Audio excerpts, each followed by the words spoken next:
How's it going, guys? Welcome back to the channel. Welcome to today's reaction video. So last night we got the second leg of the Coppa Italia semi-final between Inter Milan and AC Milan at the San Siro.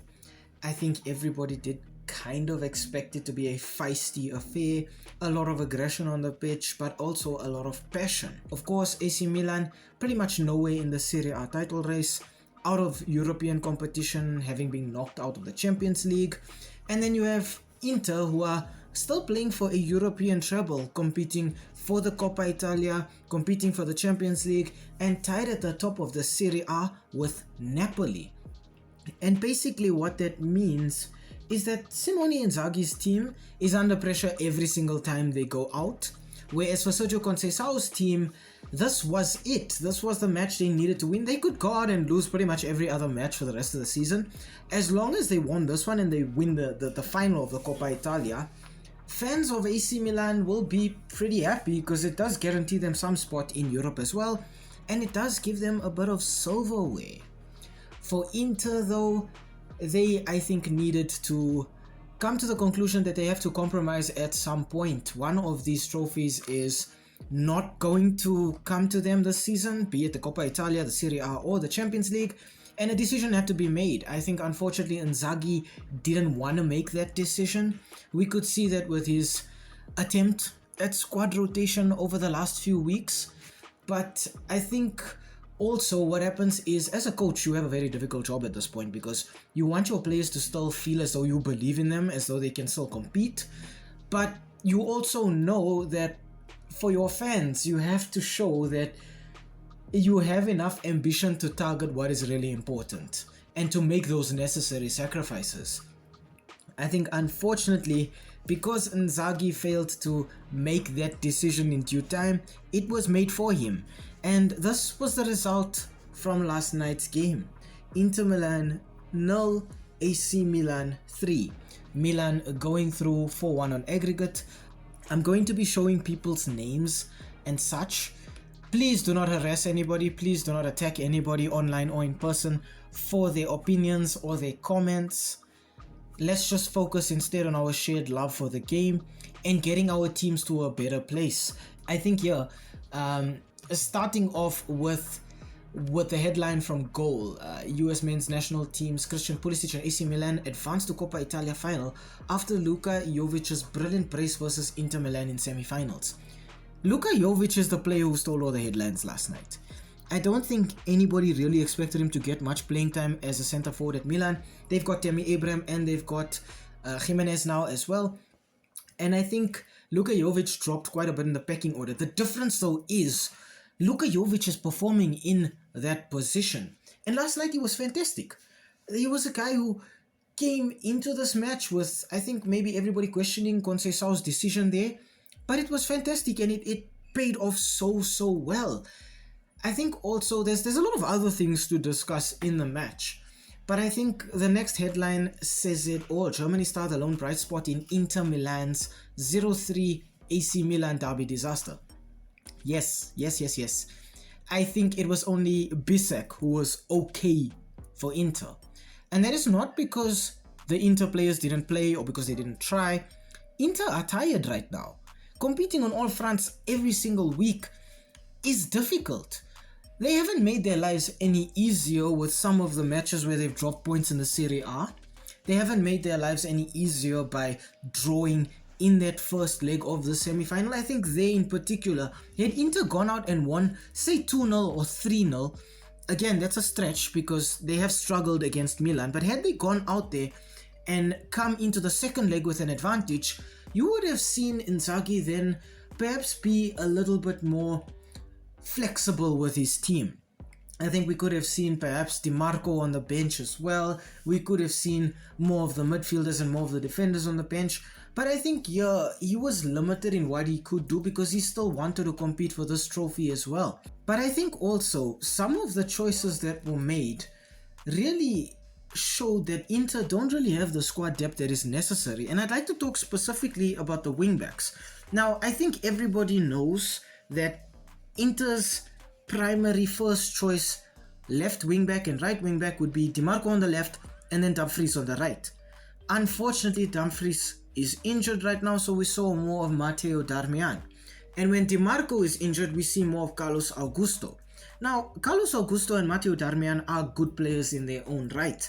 But I think that when you look at DiMarco and Dumfries, these two players out wide give you both offense and defense. They're both super creative in those wide areas. They both can get on the end of crosses and score goals. But they both also have the stamina and the awareness to be able to track back and do their defensive duties as well. So having Dumfries on that right and DiMarco on the left essentially solves the problem of right back, right wing and left back, left wing for Inter. When you use the replacements in Carlos Augusto on the left and then Darmian on the right, those players can do one or the other. They can either attack or they can defend, but they're not going to do both. What the Nerazzuri need to do going forward now is figure out what is the priority, Champions League or the Serie A. Because this weekend, I think they have to deal with Roma, and then they have 2 matches against Barcelona. And unfortunately, with them now being tied with Napoli in the Serie A on points, every single match in the Serie A for Inter is like another cup final. They have to go out, they have to win it, just to ensure that they can keep Napoli's title charge at bay. And it's going to get worse. It's really just going to get worse fatigue-wise for Inter. If Inzaghi doesn't figure things out, they're going to look so bad against Roma, a Roma team that is resurgent under Ranieri, that is now challenging for those European spots, that is hungry for those European spots. I think up front as well, Taremi is a goal scorer. But I think Inter operate best when they have 2 players in those centre forward positions who can do more than just score goals, who can actually play both as the main centre forward and as the support striker. And I think that's why the dynamic between Marcus Thuram and Lautaro Martinez works as well as it does, because they both can perform both of those roles. You look at the substitute strikers at Inter, I would say Correa can play that support striker role, he can't play the centre forward role. Arnautovic and Taremi can play the centre forward role, but they can't play the support striker role. So again, even in those areas in the attacking third, Inter don't have players who are flexible enough, and that has really proven to be a problem for them. For Milan, all I can say is they needed to win this one. If they didn't win this match, it would have been terrible. Imagine you have had a nightmare of a run in the Champions League, you've had a nightmare of a run in the Serie A. Yes, you've lifted the Super Coppa, which is great.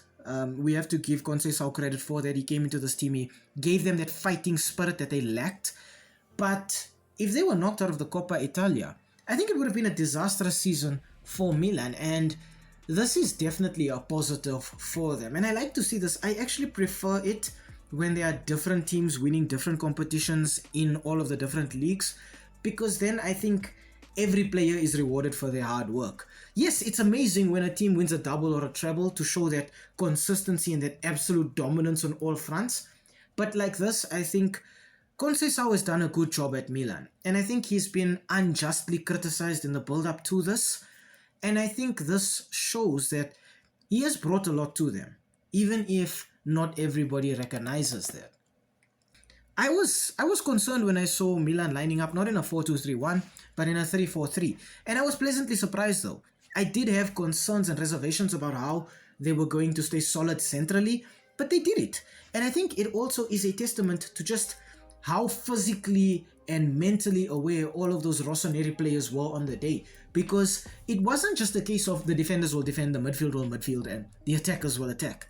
Everybody was doing everybody's job wherever they were on the pitch, and as a player in a setup like that, it gives you added confidence to know that your teammates are watching your back, but it also gives you such a boost to know that they are relying on you and your coach believes that you can do that job.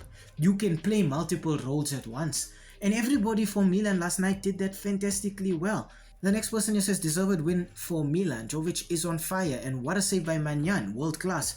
That obviously is in reference to that double save that Maignan pulled off very early on in the match. I think it was the first 20 minutes. But I think had he not pulled off those saves, I think it would have been a different game. I think then Inter, obviously aware that they have an advantage now and that they have to deal with other fixtures later, would have just played defensively. not just allowing Milan to have the ball all the time, thereby nullifying Milan on the counter-attack, which is their primary form of attack, but just conserving energy and only running when they need to. And because they were behind in this match, Inter had to do the opposite. They had to go out there, they had to attack, and they just drained their energy reserves even faster. Somebody here says, well deserved Milan. From an Inter fan, pains me to say it, but you guys handled us incredibly this season. What a touch of class from this person, being an Inter fan and still showing respect to the Milan fans and to the club and the players for having performed the job and gotten it done against Inter, not just once but a few times this season, just sort of being the antithesis to whatever it is that Inter were bringing to the table. I think Inter have a squad that can win the Champions League, and I think Inter have a squad that can win the Serie A, but I don't think Inter have a squad that can win the Champions League and the Serie A. I think had they been knocked out of the Champions League, Inter could have still been competing for a domestic double. I think then we would have seen a different Inter in this derby semi-final. But unfortunately, you can see that Inzaghi does have one eye on that match against Barcelona. And you can see that he knows his team needs to go out now and they need to perform. And he's under pressure, they're under pressure. It's not a comfortable position to be in. And honestly, I would not want to be Inzaghi right now, because now Milan have an opportunity to win the Coppa Italia, and that is something that they have not won in many years, and it's given hope to Milan fans, and I think we can all just be grateful for that. But ultimately, guys, thank you for being here for this TED Talk. Thanks for the support on this video and every other video. If you've enjoyed the video, do consider leaving a like down below. If you want to be part of the football fun that's going to be happening on this channel, whether it's prediction videos, reaction videos, or anything else, consider subscribing to the channel. Something that I would like to know from all of you guys though is, how did you guys find the match? Were you disappointed? Were you surprised? Did you expect your team to do better? Did you expect your team to do worse? But most importantly, let me hear from you guys. Again, thank you for all of the support. Have an awesome day further, and we will see you again very soon.